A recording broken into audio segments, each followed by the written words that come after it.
sur Africa 24, nous sommes avec nos invités pour l'FC, Boubacar Sarr, ancien international, c'est bien ça, hein, oui, donc français, mais qui est d'origine sénégalaise, ou qui a joué avec le Sénégal.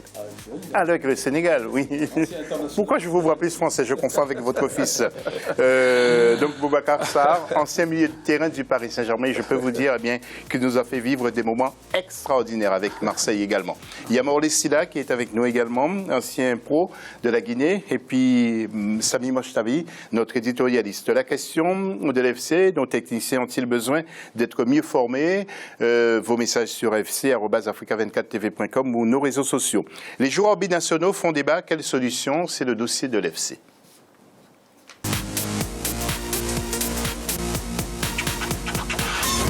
Et avant d'en débattre, voyons ce sujet avec le football africain qui connaît de plus en plus de fuites au niveau de ces binationaux. Ces derniers préfèrent parfois jouer avec leur pays d'adoption au détriment de leur pays d'origine. Voyons ce sujet de Viviane Baorken et Olivier Conan. De ce phénomène, les politiques se sont développées dans certains pays d'Afrique afin de promouvoir le football local. En janvier 2016, la Fédération algérienne de football a décidé de plafonner les salaires des joueurs à hauteur d'1 million de dinars. En Côte d'Ivoire, les experts encouragent les politiques à favoriser le dialogue entre les anciens internationaux et les binationaux évoluant encore dans les championnats européens. Ce serait une très bonne chose, d'autant plus que entre gentlemen, quand on se parle, on s'entend mieux. Et je pense que ces garçons-là, s'ils voient par exemple un Didier Drogba qui a certainement laissé l'équipe de France pour venir jouer à l'équipe nationale de Côte d'Ivoire, la grosse expérience qu'il a connue, si Yaya Touré plus tard peut parler à ces jeunes garçons, ce serait vraiment une très bonne chose.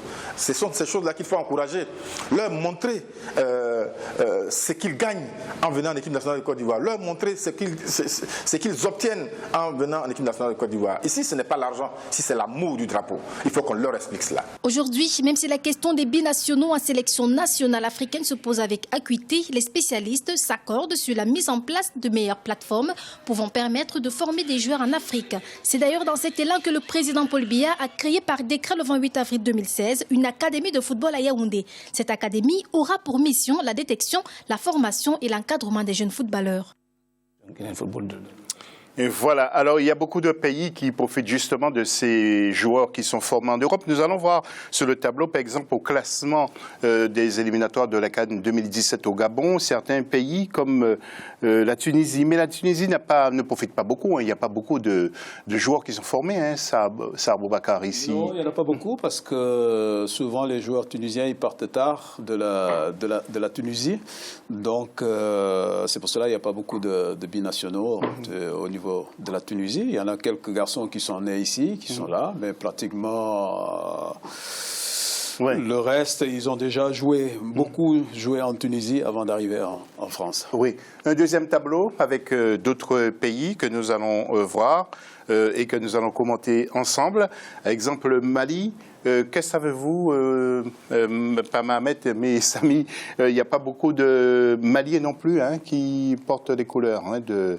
Ils ont quand même quelques binationaux. Le véritable problème, je pense, en Afrique, c'est surtout l'attractivité de nos sélections. Il y a Golo Kanté, donc c'est le seul qui a choisi. Il y a aussi Abdoulaye Doucouré, qui était à Rennes, qui est aussi convoité par l'équipe de France. Enfin, pour plus tard, il est encore jeune. Donc oui, je pense que c'est vraiment l'attractivité de nos sélections qui fait que voilà, les binationaux préfèrent parfois s'orienter d'un point de vue purement sportif vers leur patrie d'adoption.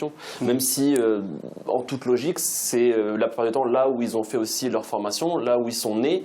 Donc, on peut aussi comprendre leur choix. Il est sportif, il est aussi parfois, même si on a du mal à le comprendre, aussi c'est un choix du cœur, puisqu'ils ont vécu, ils ont vécu aussi en France, ils ont fait leur scolarité en France, même s'ils peuvent être attachés à leur patrie d'origine, à ce qui fait leur patrimoine génétique. On peut comprendre que voilà aussi ils peuvent choisir un autre pays. C'est un grand débat. Nous allons voir un autre tableau et nous allons demander aussi à Morley Sylla ce qu'il pense de ce dossier des binationaux. Tiens, par exemple, le Maroc, n'importe pour le Cap-Vert, mais le Maroc qui est leader de son groupe, le Maroc aussi bénéficie de certains joueurs qui ont été formés en France, hein, Morley Sylla. Effectivement, parce que le Marocain, c'est un peu un homme réussi.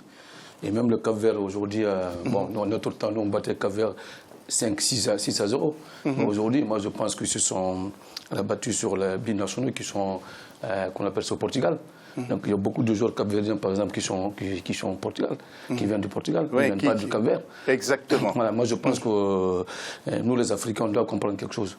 Parce que ceux qui sont au pays, ils ont du mal quand même à mettre les mains sur les gamins qui sont en Europe par là, mais ils n'ont qu'à profiter de la présence des anciens professionnels qui sont là, qui peuvent vraiment rentrer en contact avec le gamin et sa famille, et tout de suite pour qu'ils puissent vraiment se retourner vers son pays, qu'on appelle sa pays d'origine. Sinon, on perd souvent les joueurs comme ça. Ok. Autre tableau, nous allons enchaîner assez rapidement pour voir quelques pays encore qui bénéficient de pas mal de binationaux. Côte d'Ivoire, bon, il n'y a pas beaucoup. Peut-être on a cru qu'Aurier à un moment pourrait faire partie, pour être appelé en équipe de France. Il y a l'Algérie. L'Algérie, c'est le plus gros bénéficiaire, Boubacar Sarr, des binationaux.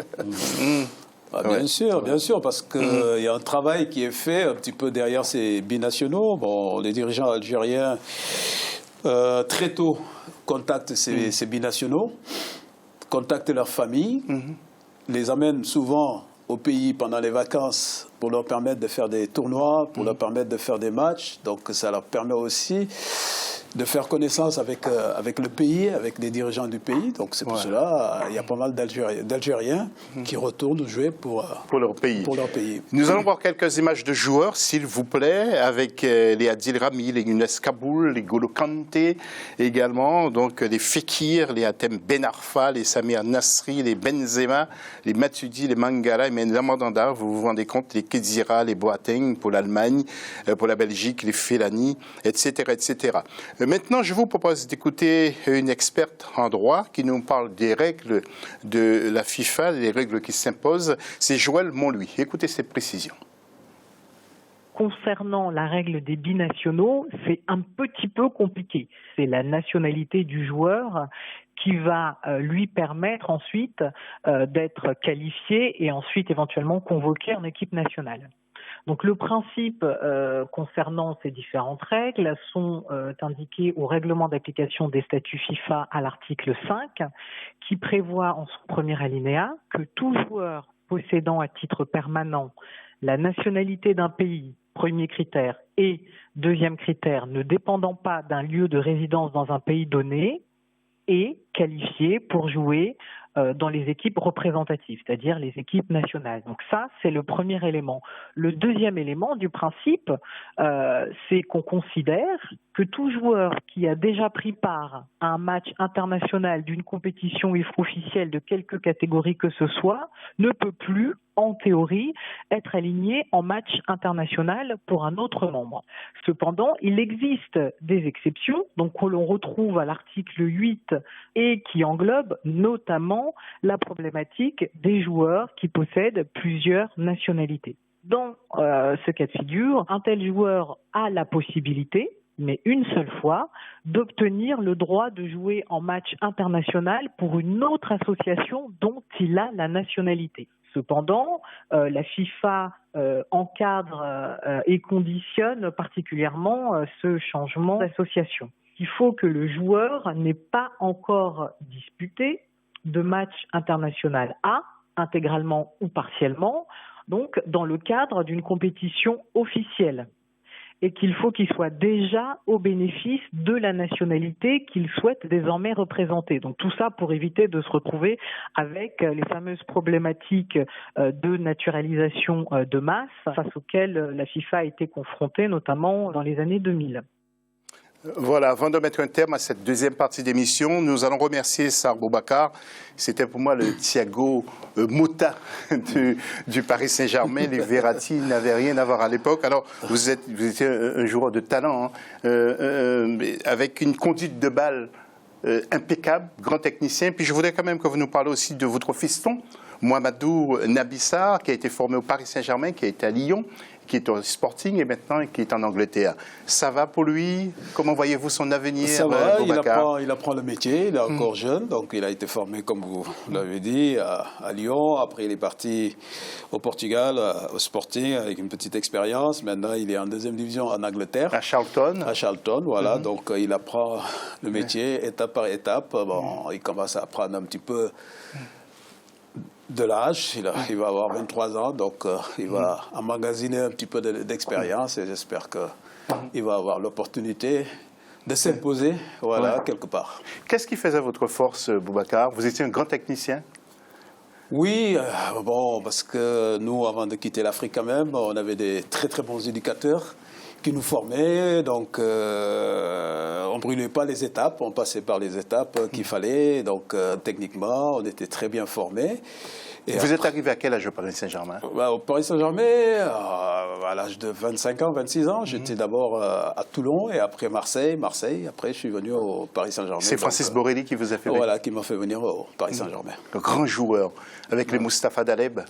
Moustapha Daleb, Rocheteau, avec les Suzik, tout ça, donc c'était vraiment une bande de copains et puis de très très très bons joueurs. Ça m'a fait aimer le football et le Paris Saint-Germain en vous voyant jouer. Merci, vraiment, c'était un honneur pour nous de vous recevoir. Boubacar Sarr, bonne continuation. Merci d'être venu sur le plateau de l'FC. Merci beaucoup. À très très bientôt. Et puis bonne chance au fiston. Merci. Merci. Voilà, c'est la fin de la deuxième partie de cette émission. On se retrouve tout à l'heure pour la troisième et dernière partie.